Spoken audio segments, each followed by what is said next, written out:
Conceive, believe, achieve.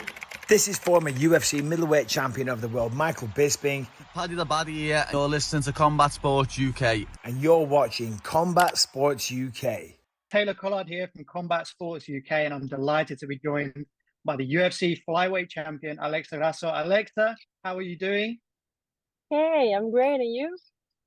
Very well, very well. Thank you so much for coming on and for your time today. I'd like to jump in straight with the first fight. How's it been? How's life been since the fight, since you won the title in that dramatic fashion with the late submission in round 4? Well, imagine it's something I've been working so hard since I get in the UFC. I always had the dream and the goal, and you know, I wanted to achieve to be the champion because I wanted to leave the mark in the history for Mexico, for the UFC, for me, for my family, my team. So it's huge. Honestly, it's huge. One of the biggest accomplishments in my life. I already did it. And life, it's the same, you know, the same. I know that the formula to success is train, recover, eat, sleep, and again, and again, and again, and again. So I'm just training and training every single day.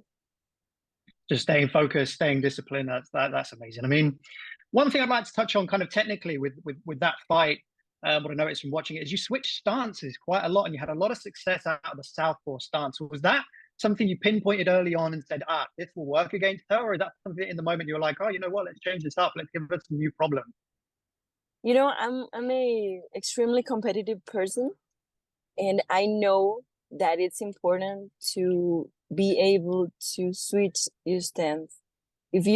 I'm a good striker, you know, in normal like stance, but I wanted to try myself. I wanted to test myself, and I knew that it was going to be something new for her. You know, she had never fought an opponent with a southpaw, so we said like, yeah, we're gonna try it. And I was super close to knock her out, like super close, but it was just a little few centimeters. But yeah, that's something new, and like I always show every single fight, I'm improving. I have bigger tools, I have more arsenal. So that's what I'm trying to do, you know, to every single fight to show how better I'm becoming. You were very, very close, especially in that first round. I remember the first shot you hit her with out of that stance, she almost kind of was like, wow. And I would definitely say your striking is much, much better than good. I think you're being very modest there. It's excellent. It's amazing. So what was the biggest thing you learned about yourself? You know, it can be something mindset, something technical from the whole fight week and the fight, winning the belt. What was the most important thing you learned about yourself from that experience? Well, the biggest learn about myself is that, you know, with discipline and with a strong mind, you can achieve anything. Like truly, you can achieve anything.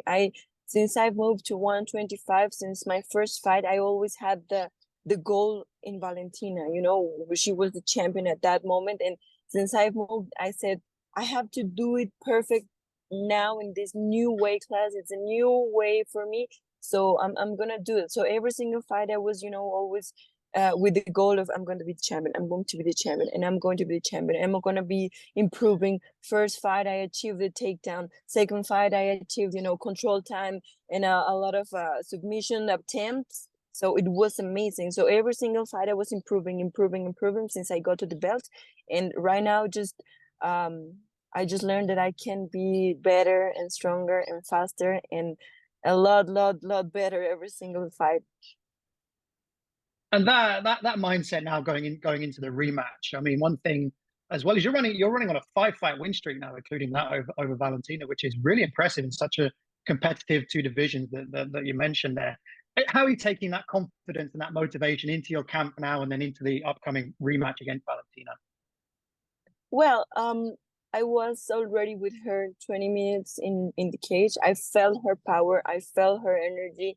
I know that I'm stronger. I know that I know she felt my hands. I know she felt that when we were even in the floor, yeah, she got some good position, but I was never in danger. You know, I never felt any single shot or kick that I felt, you know, in danger.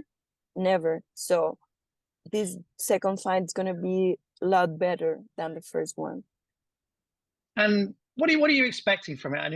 I saw your interview with Ariel Helwani, I think about 2 weeks after the fight. You mentioned about her technique in the wrestling, her takedowns, that she kind of changed it up, and that surprised you in the fight. Well, what are you expecting from her? Do you think she'll change anything up, or what do you kind of feel like her game plan might be coming into the fight?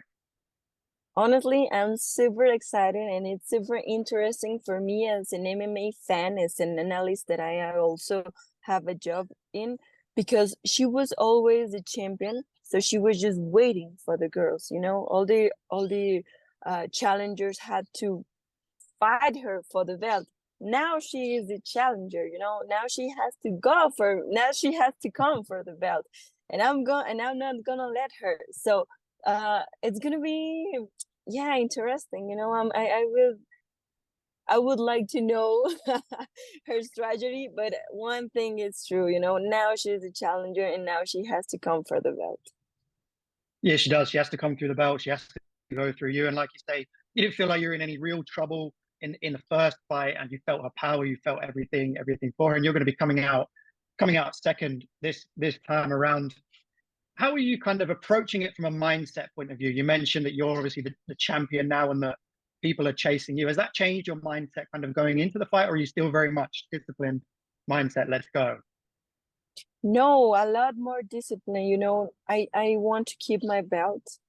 I truly want to have a lot of defenses of my belt, and like I said, I want to show every single fight that I'm improving, that I'm getting better, that I'm being a dominant champion. That's what I'm working for. So this is gonna be the first defense, and I hope the first of many.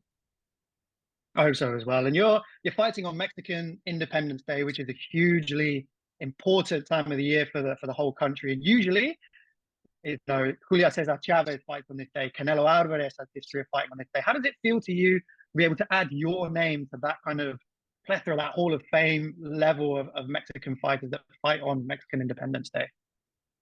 Well, Mexico is an amazing country. I'm truly happy to be born here, to be raised here, trained here 100%. I know that I had a lot of comments that no, you will never be a champion if you stay in Mexico, and no way. Of course, I'm gonna be a champion. Living here, training here with my same team, the ones that I started the first day. So it's a big and huge accomplishment for me. So fighting Independence Day, what a better day to show how to fight for your dreams and for everything you want, to have a better life, a better job, to help your family, your teammates. It's amazing for me. It's huge, and I'm super, super thankful with the UFC for these opportunities. No, it's incredible, and it's amazing what they're doing for Mexican MMA with the Performance Institute and everything like that down there. So just to wrap up, I've prepared a little game, a kind of this or that of some popular Mexican food. So if you just indulge me with this one. So first of all, which do you prefer, torta ahogada or enchilada? I think enchiladas. I think enchiladas are better for me. Okay. Pozole or birria? Pozole. Birria is Pozole. too heavy. Chilaquiles verdes or rojos? Red or green? I love chilaquiles, like rojos, verdes. I don't care. Just I love chilaquiles. I could eat chilaquiles every single day. So good either. They're incredible. And finally, Chivas or Atlas? I think both teams are amazing. Both represent Jalisco. So no, I can't choose one. I have here in athletics, I have teammates from both teams. So yeah, I know how hard they work, and both. I'm gonna choose both. Awesome, fantastic. So September 16th, the rematch versus Valentina Shevchenko. Alexa Grasso, thank you so much for your time. And on behalf of everyone at Combat Sports UK, we wish you the best of luck, and happy birthday as well for next week. We wish you the best of luck, September 16th. Thank you so much. Don't miss the fight. It's going to be huge. Thank you. Muchas gracias. Bye.